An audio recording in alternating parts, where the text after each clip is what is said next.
Bismillahirrahmanirrahim. Assalamualaikum warahmatullahi wabarakatuh. Sebelumnya perkenalkan, nama saya Muhammad Sultoni Maulana, NIM 3119002. Saya dari jurusan Ilmu Al-Quran dan Tafsir semester 8. Video kali ini saya buat untuk memenuhi tugas ujian komprehensif. Pada video kali ini terdapat 8 mata kuliah yang akan saya presentasikan. Yang pertama ada mata kuliah ilmu tasawuf. Ilmu tasawuf sendiri definisinya secara bahasa adalah dari kata ahlus sufah, yakni sekelompok orang yang hidup di serambi masjid untuk beribadah. Kemudian arti yang kedua dari bahasa artinya sofa, yakni orang yang menyucikan diri di hadapan Allah. Kemudian secara istilah ilmu tasawuf ini adalah ilmu untuk mensucikan diri, menjernihkan akhlak agar dapat mendekatkan diri kepada Allah Subhanahu wa taala. Kemudian yang kedua ada dasar dari ilmu tasawuf, yakni pada Quran surat Al-Fatihah ayat ke-5 yang berbunyi Bismillahirrahmanirrahim. Iyyaka na'budu wa iyyaka nasta'in. Dikutip dari NU Online, makna dari surat Al-Fatihah ayat ke-5 ini menurut Syekh Zainuddin, yang pertama secara syariat bahwa manusia hanya kepada Allah Subhanahu wa taala lah menyembah. Kemudian yang berhubungan dengan tasawuf, manusia itu hanya kepada Allah lah manusia meminta pertolongan. Jadi inilah fungsi untuk membersihkan hati. Kemudian ruang lingkup dari ilmu tasawuf. Yang pertama ada tasawuf akhlaki, yaitu cara mendekatkan diri kepada Allah melalui penyucian jiwa. Beberapa di antaranya adalah takholli, tahalli, dan tajalli.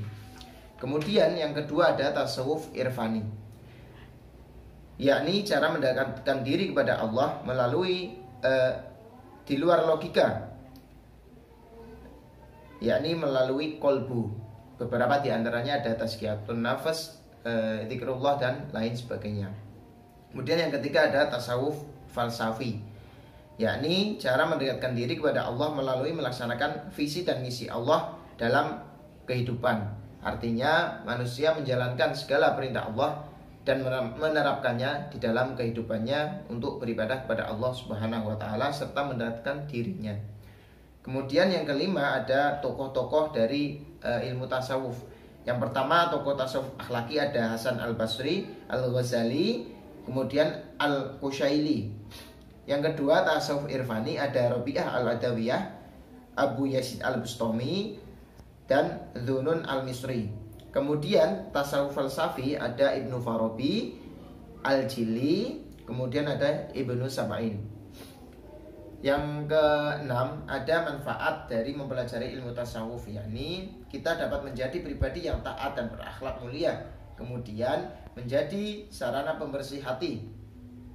Kemudian yang terakhir ada tidak menghiraukan pujian dan hinaan dari orang lain, karena sesungguhnya kita hidup hanya untuk mendekatkan diri kepada Allah Subhanahu wa taala. Yang kedua ada mata kuliah ulumul hadis. Secara bahasa, ulumul hadis ini terdiri dari dua kata, yakni al-ulum dan hadis. Menurut ulama, bentuk jamak dari al-ilm yakni al-ulum, sedangkan hadis adalah segala sesuatu yang bersandar kepada Nabi Muhammad SAW. Jadi ulumul hadis adalah ilmu yang mempelajari atau membahas seputar hadis yang bersumber dari Nabi Muhammad SAW. Kemudian yang kedua ada ruang lingkup dari ulumul hadis. Beberapa di antaranya ada ilmu terkait sanad hadis, matan hadis, dan juga takhrij hadis. Yang ketiga ada tokoh perawi hadis. Satu ada Abu Hurairah, Abdullah bin Umar, Anas bin Malik, Aisyah radhiyallahu anha, Abdullah bin Abbas, Abu Sa'id Al-Khudri dan Jabir bin Abdullah. Kemudian yang keempat ada mempelajari atau manfaat mempelajari ilmu hadis. Satu, untuk mengetahui kualitas hadis. Kedua, untuk menghindari penyalahgunaan penyebaran hadis palsu. Yang ketiga, dapat mengamalkan hadis yang benar sumbernya, yakni dari Nabi Muhammad SAW, dan dapat menghindari kesalahan periwayatan. Kemudian yang ketiga ada mata kuliah ilmu kalam. Ilmu kalam adalah ilmu yang membahas tentang cara untuk menetapkan akidah agama dengan menggunakan dalil-dalil yang bersumber dari Al-Quran. Jadi ilmu kalam adalah ilmu yang membicarakan atau membahas permasalahan tentang ketuhanan atau ketauhidan, kemudian mengesahkan Tuhan dan menggunakan dalil dari Al-Quran. Kemudian pembahasannya yang kedua ada ruang lingkup dari ilmu kalam. Yang pertama ada Khawarij, yang kedua ada Syiah, yang ketiga Murji'ah, keempat ada Mu'tazilah, kelima ada Qadariyah, keenam Jabariyah, ketujuh ada Maturidiyah, dan kedelapan ada Asy'ariyah. Kemudian pendiri aliran dari Khawarij, yakni yang pertama adalah Abdullah bin Wabah Ar-Rasyidi. Yang kedua pendiri aliran Syiah adalah Abdullah bin Sabah Al-Himyari. Yang ketiga pendiri dari Syiah ada Abu Salat Saman. Kemudian pendiri dari Murji'ah yakni Wasil bin Atha. Kemudian pendiri dari Qadariyah ada Ma'bad Al-Jauhani. Pendiri dari Jabariyah ada Ja'ad bin Dirham dan Jaham bin Sofwan. Kemudian pendiri dari Maturidiyah ada Abu Mansur Al-Maturidi. Pendiri dari Asy'ariyah yakni Abu Hasan Al-Asy'ari. Kemudian dalil yang digunakan dalam ilmu kalam yakni pada Quran surat Al-Mu'minun ayat ke-53. Bismillahirrahmanirrahim. Fataqatta'u amrohum bainahum zubura kullu hizbi bima ladaihim fariji'un. Artinya kemudian mereka terpecah belah dalam urusan agama menjadi beberapa golongan, dan setiap golongan bangga terhadap golongannya masing-masing. Kemudian manfaat mempelajari ilmu kalam adalah memahami berbagai macam ilmu ketauhidan dari 8 golongan yang ada tadi. Kemudian yang kedua sebagai pondasi akidah. Ketiga, menjadi orang yang terbuka dalam berpikir. Dan yang keempat, tidak mudah menyalahkan golongan yang lain. Selanjutnya, yang keempat ada mata kuliah filsafat Islam. Secara bahasa, filsafat berasal dari bahasa Yunani philosophia yang memiliki arti cinta kebijaksanaan. Kebijaksanaan sendiri adalah suatu konsep dasar yang dipegang dalam menjalankan kehidupan. Jadi, secara istilah, filsafat Islam adalah konsep dasar kehidupan yang dipegang yang berlandaskan pada agama Islam. Kemudian yang selanjutnya ada ruang lingkup dari filsafat Islam. Ada ontologi, teologi, epistemologi, aksiologi, etika dan estetika, logika, metafisika, antropologi, psikologi, kosmologi, dan teologi. Kemudian yang ketiga ada dasar dari filsafat Islam, yakni pada Quran surat Ar-Rum ayat ke-8. Bismillahirrahmanirrahim. Awalam yatafakkaru fi anfusihim. Artinya, dan mengapa mereka tidak memikirkan tentang kejadian diri mereka. Maka dari dalil ini diperbolehkannya atau diharuskannya manusia untuk berpikir untuk mengetahui kebenaran yang sesungguhnya. Kemudian tokoh dari filsafat Islam ada Al-Farabi, kemudian ada Al-Ghazali, Ibnu Maskawi, dan juga ada Ibnu Sina. Kemudian manfaat mempelajari ilmu filsafat Islam. Yang pertama, menghantarkan kita kepada kebenaran yang hak. Kedua, memperjelas segala sesuatu yang dihadapi. Yang ketiga, mengatasi problematika umat di masa sekarang dan masa yang akan datang.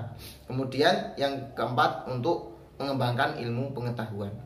Kemudian yang kelima ada mata kuliah Ulumul Quran. Ulumul Quran secara bahasa berasal dari kata ulum dan Al-Quran. Kata ulum merupakan bentuk jamak dari al-ilm yang artinya kumpulan ilmu. Maka jika digabungkan maknanya menjadi ilmu-ilmu yang digunakan untuk dapat mempelajari Al-Quran.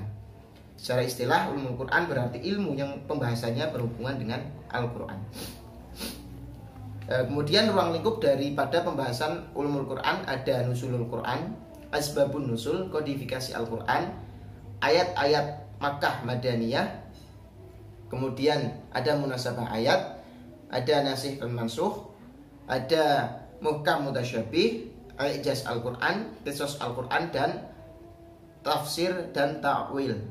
Kemudian yang ketiga, tokoh dari ulumul Quran.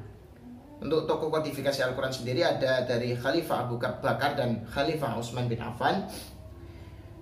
Kemudian manfaat mempelajari ulumul Quran, yakni kita dapat memahami isi Al-Quran, berusaha untuk mempertahankan kesucian Al-Quran, mencegah kesalahan dalam belajar Al-Quran. Kemudian implementasi yang dapat kita lakukan ketika sudah mempelajari ulumul Quran, yakni kita dapat menerapkan segala sesuatu yang telah Allah sampaikan di dalam Al-Quran untuk dapat meningkatkan keimanan ketakwaan kita kepada Allah Subhanahu wa Ta'ala dalam menjalani kehidupan. Kemudian yang terakhir ada mata kuliah pemikiran modern dalam Islam. Mata kuliah ini atau pemikiran modern dalam Islam ini pemikiran modern dalam Islam dilatar belakangi karena terjadinya ketertinggalan umat Islam pada masa abad ke-18, sehingga para pemikir Islam di sini melakukan gerakan atau perubahan pola pikir yang awalnya klasik menjadi pemikiran yang modern, sehingga lahirlah pemikiran modern di dalam Islam. Beberapa tokoh diantaranya yakni ada Muhammad Abduh, yakni yang dilakukan pembaruan yang dilakukan pada bidang pendidikan yang dipusatkan di Universitas Al-Azhar. Kemudian ada Rashid Ridho, pembaharuan pada bidang agama sehingga umat dapat menyelesaikan problematika umat. Sehingga di sini umat Islam yang modern tidak mudah untuk mengkafirkan orang lain. Kemudian tokoh yang ketiga yang berasal dari Indonesia adalah Kiai Haji Hashim Asy'ari, di mana beliau melakukan pembaharuan pada bidang agama juga dengan menjaga dan berseru kepada umat Islam agar selalu bersatu khususnya di Indonesia. Mungkin itu saja yang dapat saya sampaikan, kurang lebihnya mohon maaf dan terima kasih. Wassalamualaikum warahmatullahi wabarakatuh.